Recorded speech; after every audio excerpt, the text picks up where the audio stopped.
Si Nesty Petesio, isang Pilipino amateur boxer na gumawa ng kasaysayan sa 2020 Tokyo Olympics, nagwagi ng silver medal sa inaugural women's featherweight event.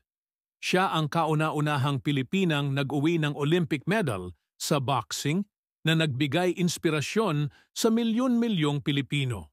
Hindi doon nagtapos ang kanyang paglalakbay sa larangan ng boxing. Sa kasalukuyang ginaganap na Paris 2024 Olympics, ngayon nais niyang makamit ang medalyang ginto. Ngunit sa pagkakataong ito, si Nesty ay nakakuha ng medalyang bronze.